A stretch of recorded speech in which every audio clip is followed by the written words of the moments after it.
Hi everyone. Hello everybody and welcome to our March Masterclass. Very excited to have all of you here in the room joining us. I can see the numbers coming up. While you're waiting, it'd be really lovely to see who's here in the audience. So if you want to write in the chat your name, whereabouts in the country you are, if you're a school student or a uni student, or if you're a Creative Access intern or alumni or a mentee, just do let us know who you are and who's tuning in, because we'd love to see. My name's Josie and I am the Chief Executive for Creative Access. We are super excited about this masterclass. We've been doing masterclasses monthly for many years, and I hope that many of you will have joined us in the past. But this one's really exciting because Matt here on screen is, I think, our intern at number one. I'm going to say number one, possibly number two, ever at Creative Access nearly 10 years ago. So it's really lovely to have him here. And Damian is a long-time friend of Creative Access. So we've been threatening to get him along to an event for a long time. So I'm really happy to have him here.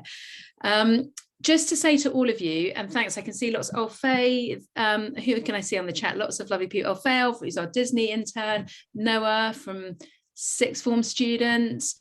We've got lots of people. Oh, we've got Emily, who's one of our trainees at Apple TV.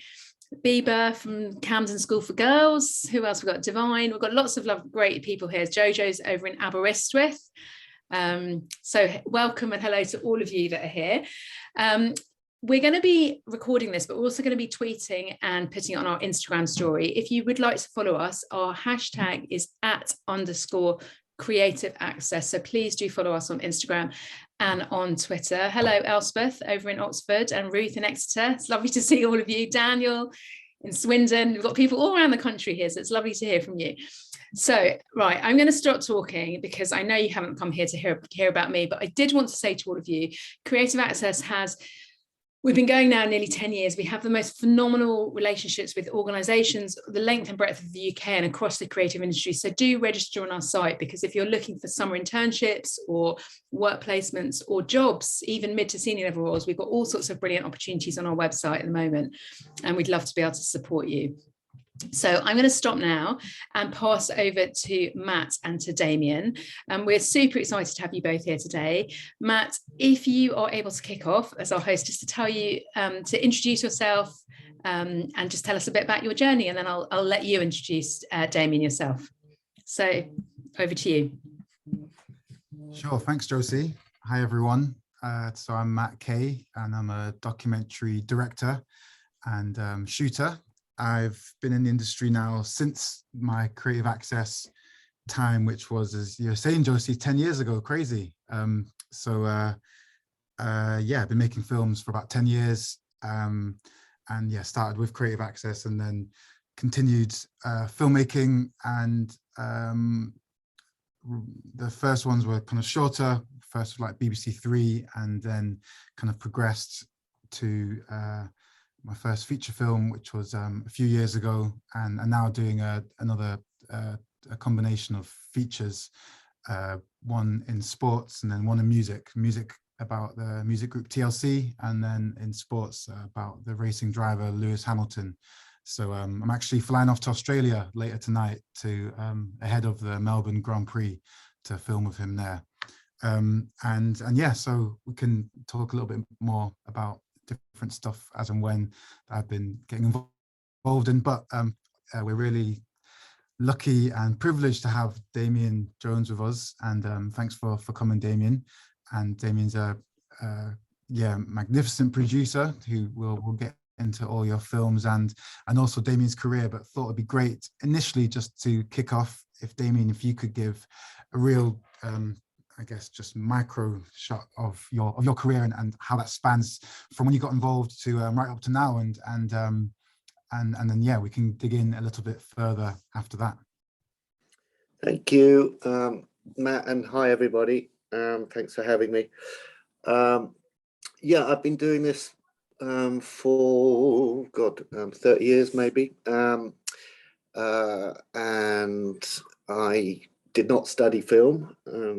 Did history and politics university, and then I started doing crew. I got into working on crews just as a runner and PA and whatnot, and then I managed to quickly, well, I quickly learned after I did it for about a year and a half as location assistant and general runner. And then I thought I needed to see what happens before you start filming, i.e. in a production company. So I was fortunate enough to get, again, like an intern runner position at Working Title. And I answered phones, sat on reception, did errands and whatever, and just tried to learn basically what happens before anything starts filming, which is script development and then financing and casting. And then I was lucky enough to come across a short film from writer, director at the National Film School. So we made that short after raising the money for a couple of years, and that was a budget of 20 grand, but it's the same process whether you're doing 20 million or 20 grand or 2 million. Just got to start the ball rolling, and gradually people will come on board, even though most people will say no. Anyway, and then I moved to LA, and thinking I knew that short film was quite successful, and thinking I knew everything, and quickly drowned. So went back in-house working for a production company again, and sort of learnt the town and who did what, and agents and financiers and whatever. And then I partnered with another producer out the UK who was an old friend, and we started a company to produce movies after I was in Los Angeles for about 5 years. Nothing happened for 2 years despite our best efforts, and then we managed to get our first 2 films away, which was Gridlocked and Welcome to Sarajevo. And then I stayed out there for another 5 years, and we were going back and forth. We were making movies there and here, and yeah, I made about 50, lucky enough, made about 50 movies in my career, some good, some not so good. And yeah, I like an eclectic mix of whatever entertains me. So I like to keep it a variety of different genres and subjects, which brings us up to now. Amazing. And 50 films, that's yeah, crazy achievement. And yeah, just such an array of films, as well as you're saying, lots of different subject matters and lots of different focuses. I was just wondering, in terms of when you're saying at uni, and then you were then talking about starting off as like a runner and working in offices and answering phones and things, and also kind of the production part of it. I was wondering when that moment was for you, if there was a moment that you thought that you wanted to get into film, and why you even started to become a runner. What motivated that, since it wasn't really to do your degree? I mean, I love movies. I really didn't think about working in them, and to be perfectly frank, it was partly because I didn't know what else to do after I left university, and I was applying for all sorts of jobs and doing all sorts of whatever, bar work, etc. And then through one of those friend of a friend, you don't know me, got an interview and started, was fortunate enough to, back then PAs would drive actors and stuff. So I think I was a driver as my first job, back when you were allowed to do that. You're not allowed to do that anymore with insurance and whatnot. Yeah, and I just, thankfully I got into sort of the bubble, because you work such long hours, and I was still not sure it was for me, but I worked hard, and so people employed me again. And yeah, I did actually, I worked in, as a floor runner, a production runner, a driver, a location assistant. But I did, after a while, decide there were only 3 jobs to have that interest me, which was the lead actor, the director, or the producer. And I couldn't act because I knew that from university. And I had no clue what directing was at the time or what it involved. But I'd always been quite good at making things happen, and, organizational side as well. But also I thought spotting talent. So I thought producing might be the thing that I would try my hand at, hence getting involved with that short film as my first sort of venture. Nice. And apart from making things happen, how would you define what a producer is? What is your role as a producer? That's a good question, because it's such an abused credit nowadays. As I'm sure you're all aware, there's like, you look at a movie and there's like a loose count of how many producers have, how many names are under producers or executive producers, and it really, I mean, I get insulted by it, to be honest, because it's just half of them. Well, most of them are not producers. There are different types of producer. There are creative producers. There's, you know, more sort of hands-on logistical producers, and traditionally executive producers were the people who put the money together. I regard myself as, you know, jack of all trades, master of none. I put the whole thing together. So I'm both creative, I'm business, finance, and production, and all the way through to distribution and release. Now, I don't do that hands-on myself. I use, you know, fortunately, or I try to work with, you know, more intelligent people than myself, who are very good writers, who are very good directors, obviously the actors, you know, money that trust my judgment and instincts, that, you know, they can believe in the project. And I've been successful over time to raising, you know, from £1 million to, you know, £20 million or more budgets. And then, you know, you get in very good people to line produce it, production design it, costume design it, etc., etc. So I, you know, I believe in working with people who know what they're doing. I do not try and do the whole thing, but I like to take an overview. But in terms of what I do, I feel I do everything. As in, though that said, certain projects are different. Sometimes people come to me and say, can you finance this movie? And if I like it, I'll put it together. That's what happened with Blue Story, for instance, and Ratman. Other times I come up, you know, with the idea myself and try and bring it to fruition by, you know, connecting with a writer I rate and a director I rate. And that's what happened with The Iron Lady and Belle. But it's a mixed base. You know, the sort of journey is different for every project.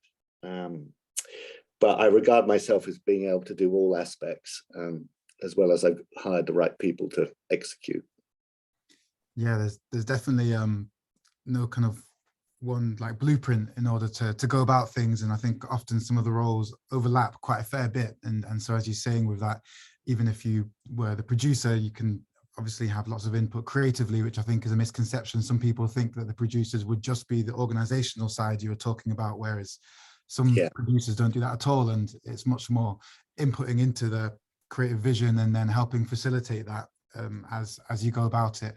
In terms of working with different directors, I'm guessing that also changes and adapts depending on the projects. It changes the relationship. Is there a way that you like to kind of establish that relationship and work with a director? How does that go? How do you go about that as a because it's obviously a very close working relationship that you generally tend to form? Yeah, I mean, I've never worked with the same director again, but that's not because we don't have a good relationship, and I'm sure we would if we found the right project. Maybe not all of them, but I would like to think a lot of them. Again, it's like the project, you know, I'm only going to get it made, realized, if, you know, they're as talented as they need to be, and they say they are, because even if I believe it, they're going to have to show it to basically the money and the actors, the money people, you know, because at the end of the day, you know, as soon as you start shooting, well, you know, everyone's signing up to the director's vision as well as the great script, and the director would have worked on that script.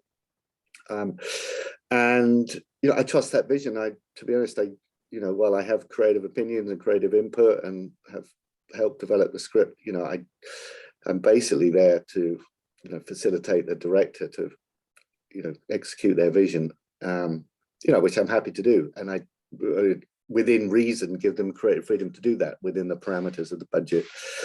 Look, it doesn't always work like that. Sometimes it all goes, you know, terribly wrong, and, you know, the finances think they're making one movie, I think I'm making another movie, and the director's making a completely other. Knows, you know, no one intended it to be like that, but that's a disaster in the making. But I try to, I guess, to answer your question, you know, very supportive. I mean, I don't try and make them my friend, and, you know, we have, as long as there's mutual respect and collaboration, normally it goes, we've got the same goal at the end of the day, which is to make the best film possible. Obviously, I've made a few movies now, so perhaps I was different when I was younger, maybe less confident with directors, etc. But no, they're crucial. I'm crucial, so we should have a good working, collaborative, respectful relationship, and hopefully a lot of fun. It should be fun. It's really hard work, so you've got to, definitely post-COVID times, we've got to enjoy what we do. And I won't do, if I see a movie's going to be miserable, I'm too long in the tooth, I'll pass on it, even if it's the best thing in the world. Life's too short. I can't face that anymore. Definitely, yeah. No, it needs to be fun, especially as you're saying, with lots of pressures often and long hours and lots of responsibility. Yeah, so you need to make it enjoyable. If we're talking about budgets, I know you said it's kind of a similar scenario if you've got, say, I don't know, 200,000 compared to 20 million. But if you could just maybe outline the kind of the patchwork approach and maybe how you sometimes go about finding a budget. I think before I got into filmmaking or when I first started, I often thought that it'd be very neat and you just get kind of a lump sum and that's it, and how you make a film. But if you could just break down a little bit what it takes to get a budget and how that can come from multiple approaches often, and just what that consists of. But every project again is obviously different, and has its challenges. Obviously you've got to think about the value of your project and therefore how much you can make it for. So if it's completely, rule of thumb, if it's completely UK story and you're going to use UK actors, and it's not, the bloke who plays Spider-Man or whatever, you're going to have to be sensible in your budget level. And most British movies do not get made for over, or the ones I do, and this is independent, not the studio finance ones, probably like 10 sterling. And I'm making one for 3.5, and I've made one, like I said, for 1 or an under 1, and I've done everything in between. So you've got to realize the value of your project and how much is realistic to try and raise the money for. Now, if it's there are exceptions. Working Title make these big British romantic comedies, but they have a huge track record in that, and they look. They're financed by Universal Studios, and they're proper studio movies. And I hope some of my movies have been close to that sort of. I've been financed by studios, and in fact I have a project with Working Title which is romantic comedy, so I hope we will indeed make that and have a decent budget. But going back to your question, so it depends on the project, and yes, sometimes you can get a one-stop shop. I had a deal with Fox Searchlight, who are now Searchlight Disney. I've made several films with them, and that's a fully financed, sort of anywhere between sort of 15 million sterling to 20 million sterling. And that, it's not necessarily, it's great to be in business with someone who's writing one check, but it doesn't, the process is just as hard, because like any financer, they want to, understandably, because it's their money, they want to stay in the project. It's called the film business for a reason. It's a business as well as about making a film, and it's art and commerce coming together. And sometimes that's a great union, other times it can be really odd bedfellows. So everyone needs to know what film they are making to get there, so there are no surprises. But sometimes the movies I've made, are, as you say, sort of patchwork, where you put together the little pieces of financing that make the whole budget.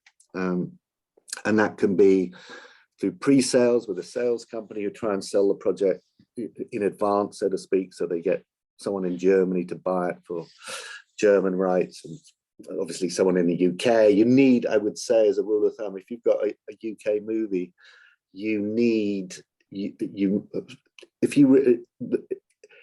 it's more likely you will get it financed if you have a UK financer in place, whether that's Film 4, BBC, or one of the UK distributors, or someone buying the UK rights. Because if you've got a British story and no one in the UK is giving you money, then that sort of doesn't smell right to other financiers. They're like, why has no one jumped on this?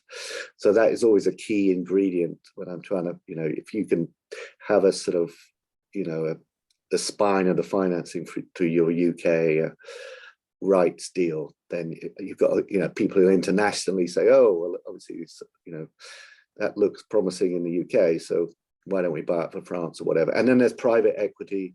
Obviously, there's tax credit. Private equity will only invest based on sales estimates and how much they think they can recoup through sales in the rest of the world, but that's pretty traditional. And don't worry, I don't know if, I'm probably not making much sense to some of you if you haven't done it before. Trust me, when I first started, I didn't know half of this, but you just learn it by doing it, or that's how I learned it. So yeah, and to be frank, I'm not proud.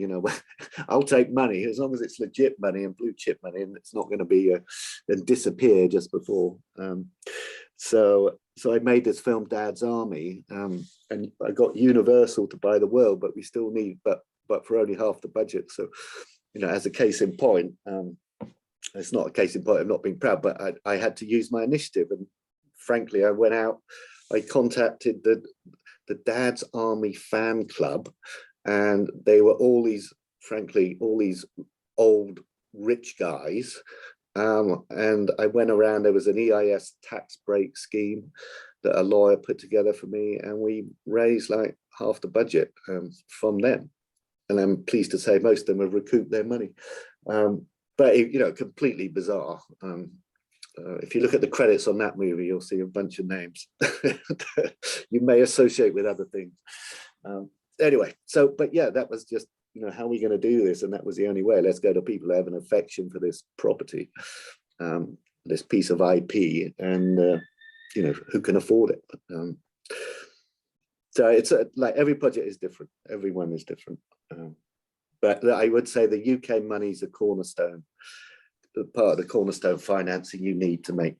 And the other thing about, again, sorry if I'm boring on about the cash, but so there's a thing called financial closing. So basically all the people who say they're going to give you money, then you have to get into hundreds of contracts with hundreds of lawyers, and eventually everyone signs off and the money goes in the bank. However, that's a fraught process, even though a lot of them have already done it before amongst themselves, but it always seems to raise questions. And then sort of things like, what happens if the lead actor gets ill for 6 months and you have to stop for it? It's insurance and questions and bond company questions. Anyway, there are loads of different things, agree interest rate, if it's an American who's financing in dollars, but you're making the movie in pounds. It's all this sort of boring stuff. But the key problem for the producer and the production is, because this negotiation takes so long, and you need to be in pre-production for your film and making actors deals and having crew on board and finding locations. It's the cash flow. Who is going to cash flow your payroll, your whatever it is, your crew, your lawyers, before you close? Because in theory, you don't close, you won't get any money until you close. So it's a chicken and egg thing, and it is, that's one reason why I'm grey, I think. It's pretty stressful and torturous. Now, if you're in business with the BBC and the BFI, and obviously, the BFI is a great, on the British Cornerstone side, they're a great asset, and I wouldn't have made half my films, I don't think, without them. But they will cash flow, and so will the BBC, so will Film 4. So there are people who are sympathetic, but if you're in business with Paramount or Warner's, just for the UK rights, as I've been, they won't cash flow until everything's signed and sealed. So it's just you can get loans, bridge loans they're called, but they're so expensive, the daily interest. So, but then sometimes you have to, and you just have to factor it in your budget. So, but your budget then doesn't sit still; it keeps going up as the day goes on. So it's a bit of a nightmare, frankly. But just one of the joys of being a producer. Yes, yeah. And I guess lots of that stuff that happens and evolves as you kind of get to bigger projects with the, as you're saying, before things can close. If we focus on kind of more emerging films and more independent films that you were doing for a little minute, in terms of with, I guess, the whole, so as you're saying, lots of it is about the money and that aspect of things, but another thing is about connections and establishing those relationships that you do have. And you're saying, obviously, you've done 50 films and 50 different directors, and having that network. What advice would you give to someone who may not have a network? And you, when you were first starting out and making that short, as you were saying, with the NFTS director, what kind of things do you do to try and expand your network and really meet those people that you need to meet in order to get a film made? Yeah, I mean, there's not one particular route, and you do need to make your own luck, which I think, I say you make your own luck by hard work and not hearing no. But and I was doing that obviously when I was growing up in the business as a youngster. That there was no social media or anything like that. I mean, I would have, look, I guess it depends where your ambitions lie. Because if you're a writer director, I wouldn't advise getting your hands dirty on a film set. I mean, you can, it won't hurt, but you should be writing and you should be directing, even if it's just on your phone, and coming up with stories and stuff, and maybe doing courses, if you can, and studying films you love and reading, but just doing it. I did the practical stuff because that's how I learn best, rather than the theory. It's just the way I digest stuff. But I also decided I wanted to be a producer, so it was good that I got that knowledge of, not detailed, but what went on a film set and how it all worked and what the different crew people did. So to answer your question, networking, either, nowadays I know there's lots of film clubs and BFI networking, and wherever you're, I know all the regional film bodies and stuff, they have all that stuff. So just, even you think it's a waste of time, and nothing to lose turning up to a couple of them, or just joining their members, whatever it is, and see who you meet. You'll meet like-minded people. Obviously work as much as you can with, and I would say that, I mean, obviously TV as well, and commercials, and film, and I don't know, whatever, fashion, maybe, anything that is sort of regarded as a media, because you never know who you'll meet. But it's not easy. I mean, to get to the top, it'll take you a while, but I do think, through hard work and work ethic and, collaboration, you can, you impress people by your work ethic, and then hopefully they'll want to employ you again, and so on, and so it goes forth. I mean, the other way is, of course, you come up with the best script ever written, or you've got the most brilliant show reel of your directing talent. But good luck. that's not many people achieve that, but I'm sure some do. I guess Tarantino did, maybe. But the other way, I mean, again, it's not so much networking, but to get noticed, but you need is to find either originate or get hold of a piece of material that everyone wants a piece of. For instance, I mean, this is not a great example because David Heyman had made a few independent movies, but he hadn't done too much. I mean, he discovered Harry Potter, and look what happened there. So that was an obscure children's book that had been out for, I don't know, a year or more, and had sort of gradually gone up the charts as the kids started to by word of mouth, and he had always loved it, and he optioned the rights to it, like, before anyone else paid attention. Obviously you need the money to option it, so it's not easy, but I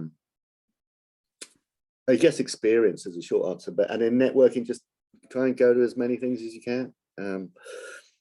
And, you know, even if 1 out of 100 is useful, at least that one is useful. And you will meet like-minded and, you know, like-minded folk. And, you know, if you gel with someone, you know, and you can create a little team of yourself, writer, director, producer, go and make something. However, you know, obviously depending on the budget, but, you know, with technology now, everyone should be able to, like, if you really believe in your talent and this is your career and your path, there's no excuse, I don't think. You know, documentaries, dramas, whatever, you come up with the stories and just, you know, you'll learn your craft by just doing it. Yeah, it's interesting because lots of people, they would, a little bit like you try different things out and then you were kind of working your way up, so to speak, initially before then going into producing. And so some people, I think lots of TV is very kind of hierarchical in that way, that it's hard to just jump in as a director at that, and you have to often, it's quite risk averse, and they want to know that you've done APing before, and then after you do APing you can start doing shooting APing, and then you can become a DV director, and then you become like a PD, so to speak. And so in terms of with that, it'd be quite hard doing what you're saying, just to jump in at that. But that's what I did in terms of that, and not through TV, but kind of more just making my own stuff. And then that just I just carried on making my own stuff. But yeah, lots of people I think wouldn't necessarily suggest doing that. But yeah, it's interesting. But yeah, I don't think you should do it in isolation. You should be doing all at the same time. You know, yeah. So you're networking, you're making your own stuff, you're writing, you're honing your craft. You're also trying to reach out to the industry through experience, but also socially through networking and courses and lectures and whatever. You know, the more you can sort of, you know, just get into the world of it. You know, plus it'll demystify it for you too. You know, it always amazes me that people, you know, when you what do you do, and you work in film, everyone, you know, it's quite nice, you know, everyone's sort of, oh, that's so interesting, but it's like, you know, it's like a rare profession, people seem to regard it. I mean, we all know that it's just bloody hard work, and, you know, nothing about the glamour that they all think it is, or rarely is it the glamour they think it is, but and they have no idea about the hard work or anything, and why would they? But, you know, I think just being on sets, being around people who do it or want to be doing it, you know, it does demystify the sort of what it's all about. And it's much more open nowadays. The access to the industry, as it should be, is much more open you know, from when I started. Talking about it being open, and Blue Story as well, which you mentioned. Obviously, Ratman had done his own thing with his kind of self-directed, I don't know, musical stories that he had. But in terms of as a film, it was obviously a big jump for him from the 15-minute stuff that he was doing to doing that. I was just wondering what that was like, working with someone who's relatively inexperienced, and you're then you've made over 40 films by that point, and just so how that kind of relationship was. And then also the diversity aspect. You'd obviously done lots of films with people of color and black British stories, but was it different making it more recently post kind of Black Lives Matter and in that kind of arena? I've always, you know, made an eclectic bunch of movies, and even in the States, you know, my first film was with Gridlock, with Tupac and whatnot. So I've always just been interested. You know, the reason why I've done such a diverse slate is because the projects and the filmmaker interested me. I didn't choose them for any particular reason aside from entertainment. I felt they were good stories. So hence the Hood movies, Bell, and then Blue Story. But I've worked in all, you know, different story genres and different types of filmmaker.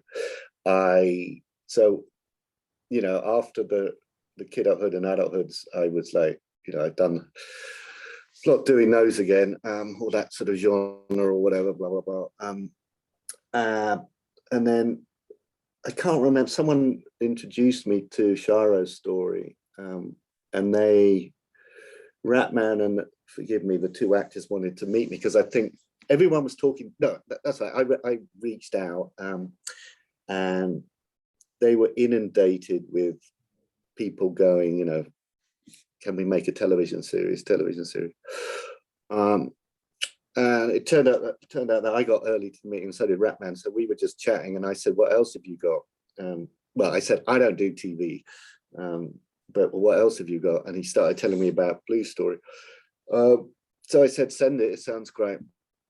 And then what it didn't have in it was any of his sort of voiceover rap vocals. And I said, "That's your IP. You know, you've got to add that into the script because that's what everyone's going mad for." So he worked on the script, we added that, and then we agreed, we sort of strategized that we went out with the project like 2 days after part 3 of Sharo's story was on YouTube or whatever. And so we had all the audience figures and the fact it blown up and everyone going crazy. So it was like, you know, here's this project, here's the right director, look what he's just done, and everyone's going mad for it. So, and we got, you know, we're only raising £1 million and something quid, but we actually had a bidding war. I've never seen anything like from all these independents in the UK. It was great. And then I brought on Joy Akafor to be my fellow producer on it, because I don't do the day-to-day anymore, if I can help it. And yeah, and I sort of left him to it. I mean, he, you know, there's a case in point, you know, he sort of, I don't think he knew anybody. He just had ambition, and there you go. He was making those short films with his mates, you know, with his, you know, down in wherever, Peckham and Lewisham and whatnot, just putting it on YouTube themselves. You know, good luck to him. He's very talented, and it was original and well shot. His mate was the DP, Simon Stolland, and yeah, there was a talent sort of screaming out. And then, you know, I was fortunate, we were both fortunate enough to come across each other, and I just said, "Look, I can get it made for you. I can raise some money for you." I hope to work with him again. You know, that he's doing great things and may continue. Nice. Yeah, definitely. And I think, yeah, as you're saying, is a interesting position to be in with someone relatively inexperienced, but then there being a bidding war for that thing. And as you're saying, that's from the hype of Sharo's story and the series of short films there.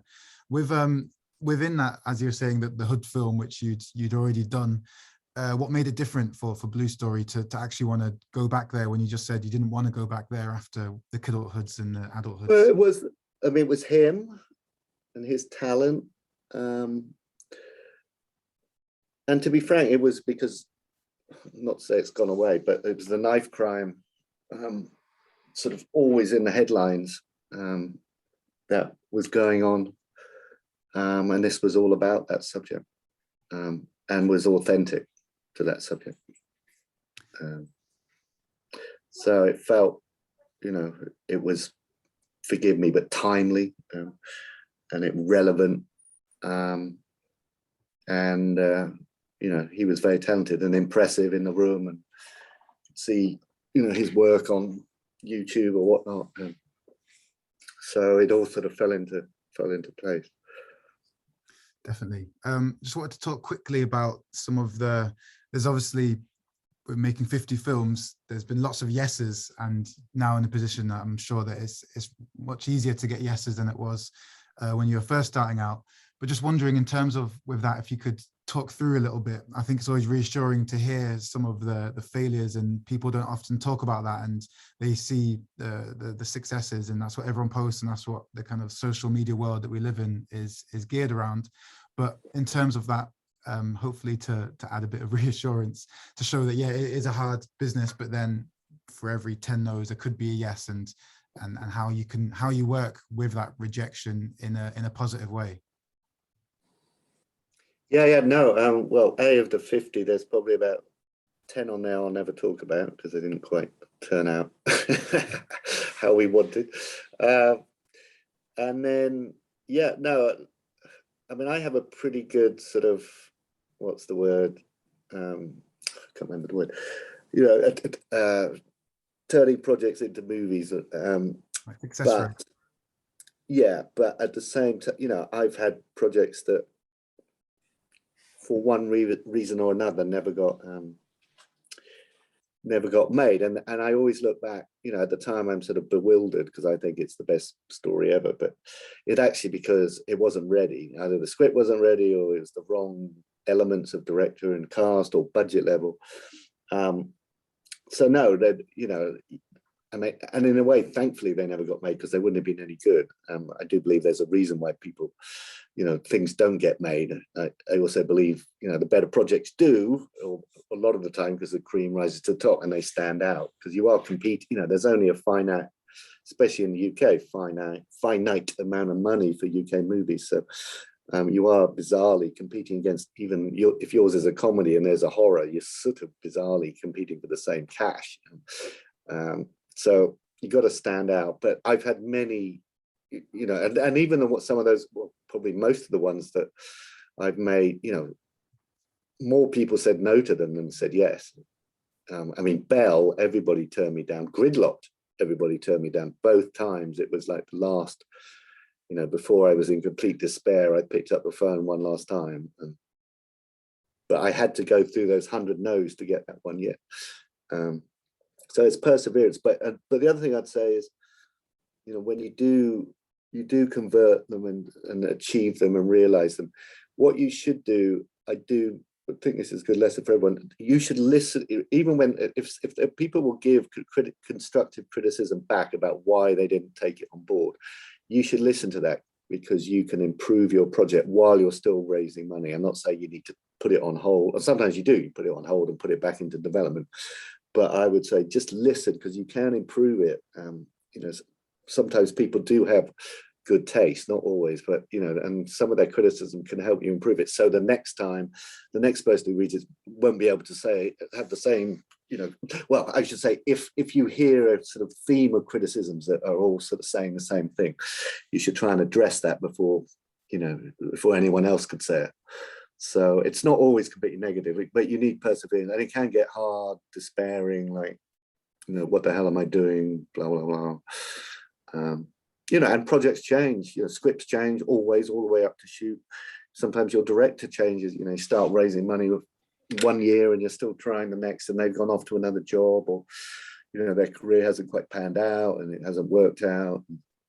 You know, writers, you know, Iron Lady, we had one writer, and then Abby Morgan came in and, you know, completely transformed it into something else. So, you know, every project has their journeys, some longer than others, and some, you know, never ending, never get made. But I do think there's a reason for that, that they weren't quite, something was off, something was wrong. You know, other movies, don't get me wrong, some movies, you know, I mean, what's that, Forrest Gump took 12 years to get fined. You know, there's all these crazy stories, and there is no time. You know, the quickest film I've ever got financed was 6 months, which is The History Boys, Alan Bennett's the film adaptation of his play, and probably like 5 years from when I've got in post now. And that was all about the script. The script was never right. And then it was, and then we got the cast, and so yeah, horses for courses, as they say. Yeah, no, definitely. And it's a funny balance that you need to have that perseverance and that conviction, but then you also need to take on, as you're saying, the criticism sometimes, and also having that perspective, but still kind of keeping the conviction. So yeah, so it's a funny balance. And then yeah, just finally about awards. It's award season now, obviously. And I was just wondering if for you, how much emphasis you place on awards, and what's your take on them, and do you know when projects you're making are ones that are going to go on to be award worthy versus ones that haven't been? That's a good question. I mean, no, but yes. I mean, as in, you know, I never set out to make a film for an award, and plus, personally, I think award shows are ridiculous, because you sort of, you know, performances and films are competing against other performances and films that have nothing to do with it, and no one started out trying to compete. So, you know, you have one drama compete, and it's, I don't know, I just find it nonsense personally. But so I don't have much time for it. But I have been and am in business with, for instance, a very great company called Pathé, you know, and their business model is to make British movies that will get BAFTA and Oscar traction. So they've made The Queen, they made Selma, I made The Iron Lady with them, you know, and so I guess for me, if I choose a drama, a serious drama like The Iron, I mean, that was a biopic, obviously, but you know, you're probably looking at that window because that's the window when dramas really, I think it's fair to say, probably certainly in the UK, get the most attention, because it is, you know, look at this performance and, you know, look at this brilliant director. I mean, I'm not saying necessarily that's rule of thumb, but anyway, certainly Pathé's role model is that. But I would never go in thinking, I mean, I would never go in thinking, you know, let's make this for an award. And obviously it's great when it gets that attention and your peers sort of accolades. But I'm not so bothered myself about it all. The only reason why I'd be bothered about now is that if it helped the box office and the awareness, you know, it's all about creating awareness to your audience. And obviously if people are talking about it in terms of prize giving and stuff, it's all helpful because it is in the press and people sort of maybe intrigued to go and see it, to see what everyone's talking about, etc., etc. Definitely. Yeah, no, it's good to hear. And so, yeah, I could continue on. I think Josie was saying around 45 minutes, which we've gone over a bit, but so not sure if Josie wants to jump in, but got more questions. If not, I will continue then. So in terms of distribution, it's obviously changed quite a lot over the last 15 years or so. And then before that, it was very different again. What do you think the next, say, 10 years is going to look like for distribution, and how does that affect you and producers' roles? Yeah, I mean, it's interesting. I don't know if anyone, well, I certainly don't have the answer. I mean, obviously the streamers, the rise of the streamers, ascendancy of the streamers, you know, is overall positive. You know, it's, I guess, I mean, people concerned it was like the death of cinema, and then COVID hit, and you know, everyone binged on Netflix, etc., and all the cinemas were closed. So that even felt, you know, maybe it is the death knell for cinemas. It appears we can live comfortably side by side with the streamers and cinema, and you know, as the pandemic has sort of, we've got used to it or lessened, whatever, you know, cinemas are doing well again. Yes, you know, Spider-Man, not my type of film, but you know, that film did so well, and that wasn't just because it did so well that people beyond its core audience went to go and see it. I mean, older folk and whatnot. So that was a shot in the arm, saying, oh, people will turn up if it's an event. But also there's been some dramas that have done very respectable. I mean, like in the Oscar, like Licorice Pizza and stuff, that did very well. So, you know, so the art house cinemas are also getting people out. I think the fear was that the older demographics weren't comfortable going to the cinema yet, but that seems to have turned a corner now, which, you know, a lot of my films aim for that sort of demographic, the over sort of 30s, 40s. So that's, you know, a relief. So I hope they'll be sort of, you know, they'll be compatible. I mean, the cinema experience is one that you can't beat, and you can't beat it sitting on your own sofa. So, you know, I think, and people seem to enjoy going to the cinema. And actually, funny enough, I'm shooting a film right now, and it's interesting. A couple of the actors said, you know, one of the reasons why they signed on, because they knew this would be, you know, in the cinemas. So rather than on, you know, whatever, a streamer. But I think it will continue, though. Well, no one quite understands Netflix business model, but I won't comment on that. So I'm sure they'll still be around. Someone will buy them, I guess. Sorry, Matt, I was so busy listening to you, I couldn't get back onto Zoom quick enough not to get before. But this is just, mate, we've got so many questions in the chat here that I'm not going to be able to get through them all. I'm warning everybody now, but it's absolutely fascinating listening to both of you. So I'm going to try and pick up the questions that have had the most upvotes. So we've got over 20 here. So Matt, Rochelle has asked, what made you drawn to documentary filmmaking, and what are your ambitions for the future? Are you going to stick to documentaries, or are you going to go elsewhere? I think for me, and no worries, Josie, about not getting there. I had a few more questions up my sleeve. Good. For me, I found initially I thought documentaries were easier to get into, and there's obviously real life just happening the whole time, and so just being able to literally point and shoot and be able to film something that's already there, as opposed to getting actors and costumes and blocking off roads and all that kind of stuff, was the initial appeal.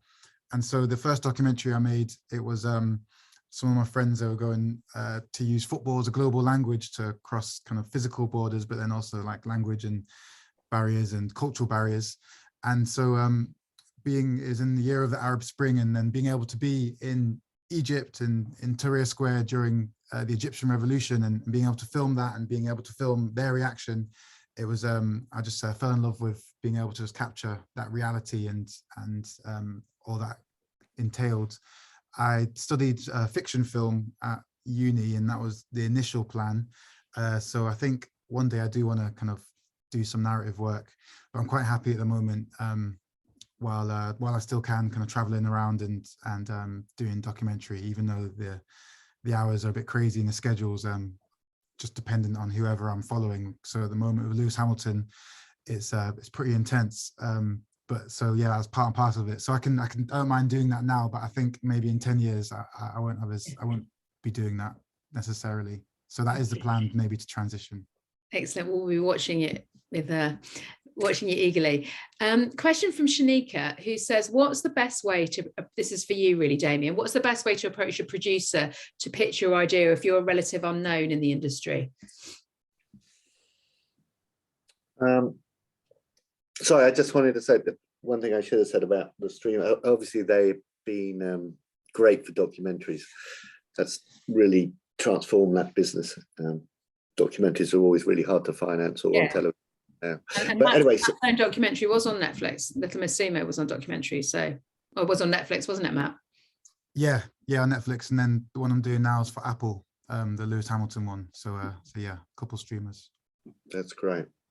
Best way to pitch. So, well, depending on your sort of track record or experience,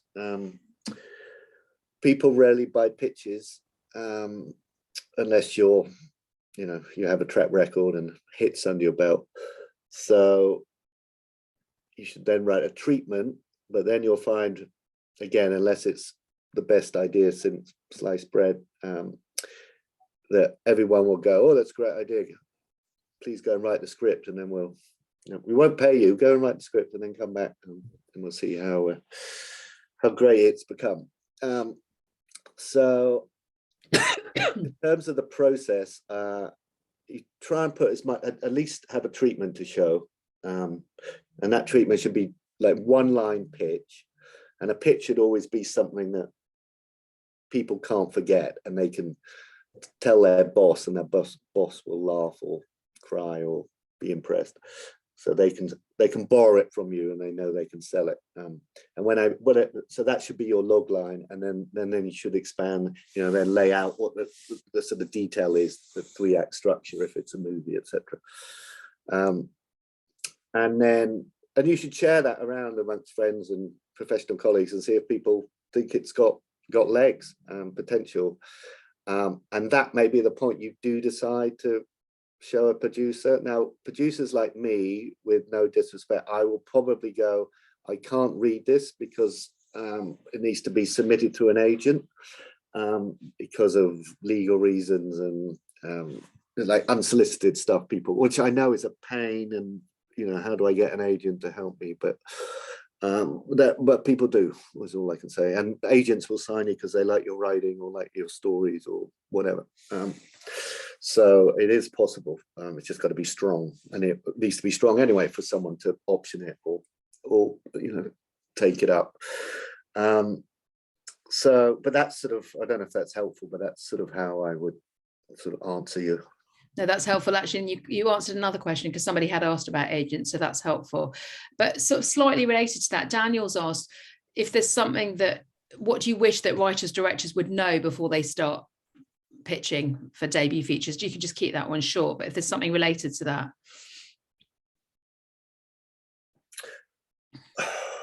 Well, if it's debut, unless you've got some short films or whatever can show your writing and directing work, you probably need to write it. I mean, to be honest, you probably need to write it rather than pitch it, or pitch it, but you've got the script in your back pocket, because no one's going to give you any cash because they don't know if you're any good, because they haven't seen anything or read anything. Now, if you do have that track record, and it can be short films and videos and commercials, that's fine. And maybe you can pitch it. And I would just say, be open to collaboration and constructive criticism, and be ready to collaborate. I guess the worst thing, and especially with newbies, is everyone takes it so personally, emotionally, and and that's partly why I don't take unsolicited, because people don't understand the business. So when you pass or say not for me, they get so offended that they think I'm saying something about their talent and their, how dare I, and I'm not. I'm just saying it's not for me. Not a story that I want to try and make. So. Yeah. So a few questions, a couple of related questions I'll try and summarize.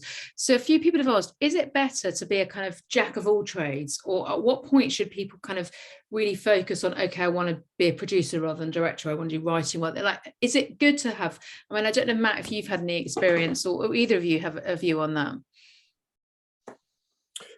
Well, when I said jack of all trades, I was talking about producer sort of, with that lens. So the question is really around, should people kind of keep their skills broad, or should they try and focus on one particular? I think you should focus on one. If I have a meeting with someone who calls themselves a writer, director, producer and actor, I'm just like, you've got to choose. I can't, you don't know what you want to be, so why would I help you do that? You need to choose. Now, obviously, if you're Spike Lee or someone and you've got that, of course you can be all those things, but I would say starting out you've got to choose. Doesn't say you can't transition, but don't be pitching yourself as 4 different or 5 different things.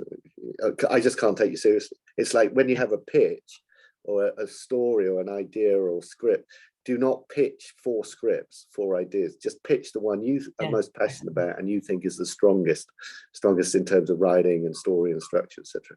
Because otherwise my eyes will start to glaze over and I'll be like, well, what do they really want to make? They want to make, the one about the dog, or the one about, I don't know, the sci-fi thing. Choose your, and also choose who you, make sure you're pitching to someone who may make your type of film. This Pathé company, you don't walk in there with a sci-fi movie. They don't make those movies. You don't come to me with an action film. I like to watch them. I never make them. I don't know how to make them. You got to know who you're pitching to and what sort of things they are making and buying. Like you would with anything. If you went for an interview, you'd know what the company is, etc. Quick question: what's your view on qualifications? Matt, I've forgotten, forgive me. Did you get any, have you had any kind of film, TV produce qualification or not? No, I just started doing it. Right, so neither of you have. So a few people have asked, how necessary is it to do like a master's, or, what's your view on that? I think it's valuable, and there's a space for it, definitely. I think it's totally down to the individual, and I do think, though, you can get a lot of kind of lived experience from being on set, and that can be much more valuable in some aspects than having studied it as a master's. But I think with masters you get lots of great training and experience, and people come in, and there's different kind of visiting filmmakers that you can learn from, and then you also get budgets often to make films in a nice, safe environment.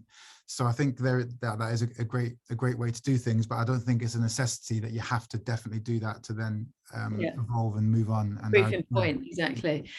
Recommend just kind of being on set as well as, and seeing how that's different from the kind of cocoon set of when you're in film school.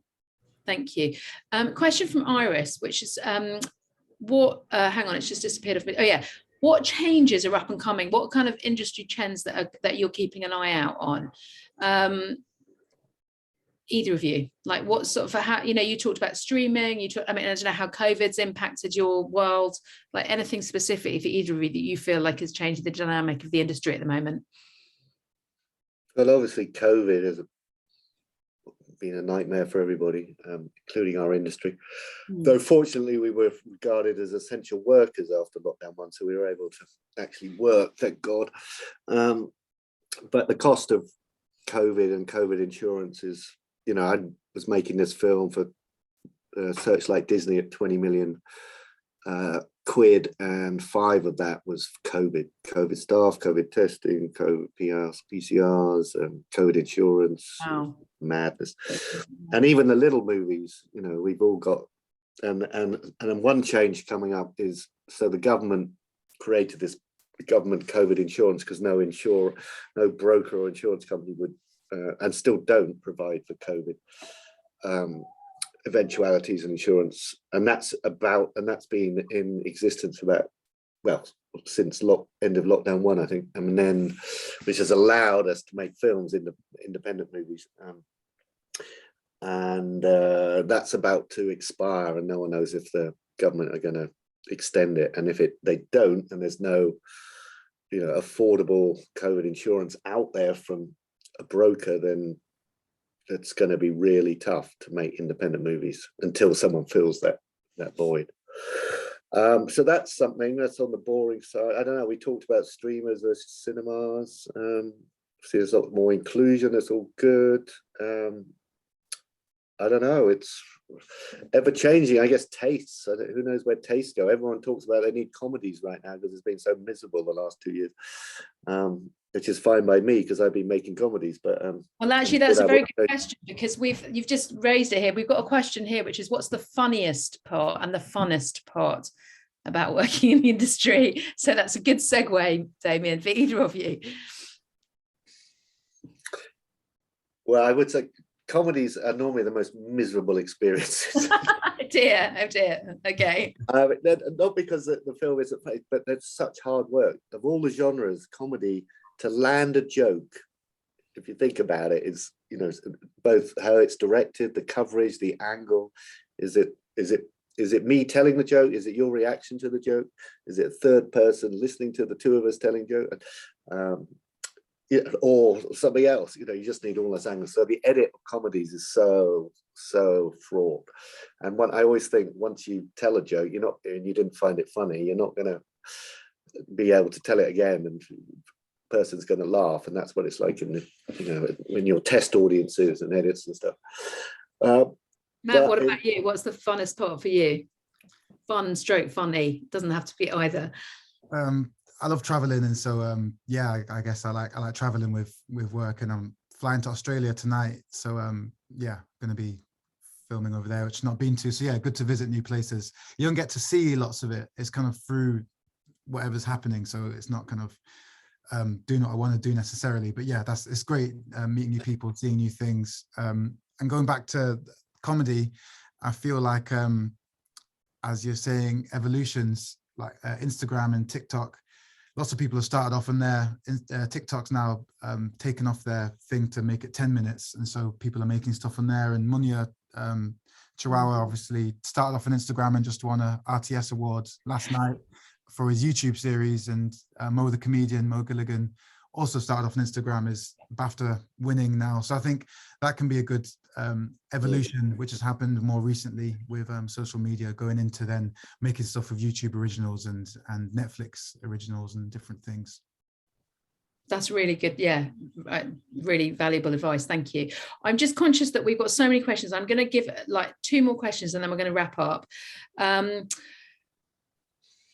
Question for you, Damian. how do you stop? You talked before that people can steal your ideas. How can someone stop people from stealing your ideas? Did I talk before about stealing ideas? You said something about people can nick your ideas or take them on or something like that.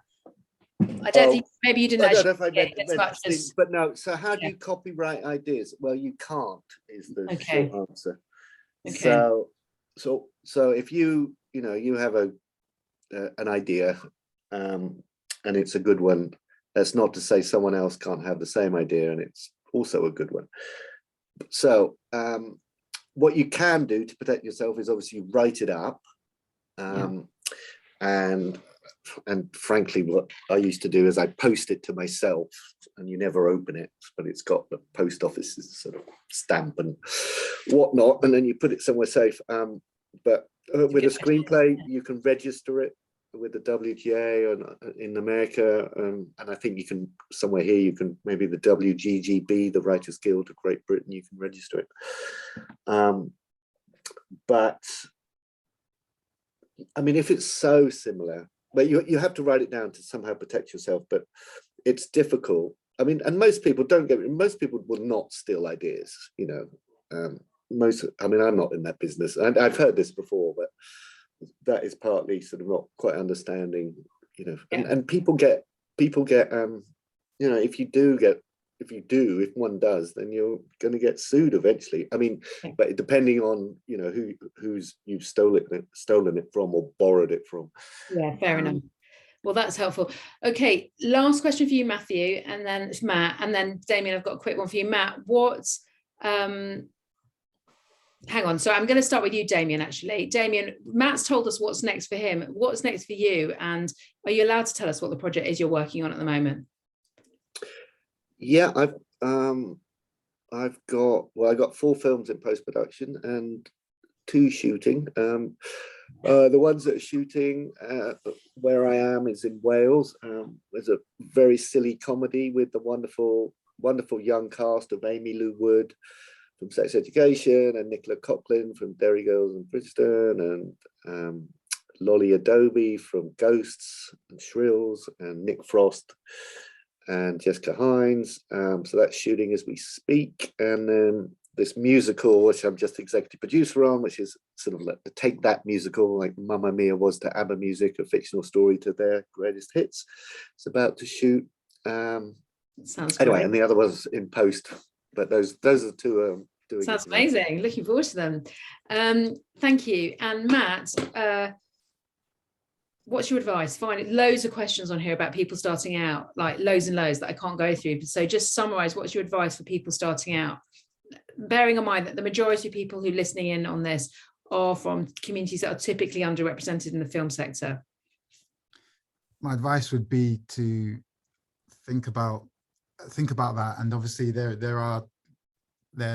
is not very much diversity, unfortunately, still within the film and TV industry. And the fact that you are from marginalized kind of quote unquote community and a person of color, I think that is your asset and strength. And to think of how your life experience and what you've been through can help not only shape the projects that you have your philosophy on and your own experience, but then also can help change the way that you would actually kind of approach a project. And so yeah, I think diversity is definitely something is a strength and something to think about as that, as opposed to a disadvantage, and just using stories that connect with you and resonate with you. And because there's not much diversity, then hopefully they will kind of rise to the surface. And I think just being able to have that perseverance that Damian was talking about, and the conviction within yourself, and keep on having that faith. And with Little Miss Sumo, the one that's on Netflix, that had lots of no's before it finally got the yes from Netflix. And so the one yes that you can get can be that changing of the needle, so to speak. And it's not always the no's that you should be focusing on, but just keeping on having that conviction within yourself, and knowing that if you like it, there'll be someone else that also likes it, and having that faith and keeping that faith. Yeah, I loved it. And so did the Academy, because it was Oscar longlisted, wasn't it? Some time ago. So we're very proud of you for that. Shortlisted, sorry. Amazing, incredible. All right, well, listen, Damian, you are, I mean, we could really listen to you for hours. You've got so much amazing experience and insight and wisdom. So thank you. And Matt, to you too, you've been a consummate chair, and always grateful for you for stepping in, an amazing role model, and we're really inspired by you. Everyone, we hope you've enjoyed listening. Please follow us, as I said, on @Creative Access. We'll post a recording of this in the next day or so on our website.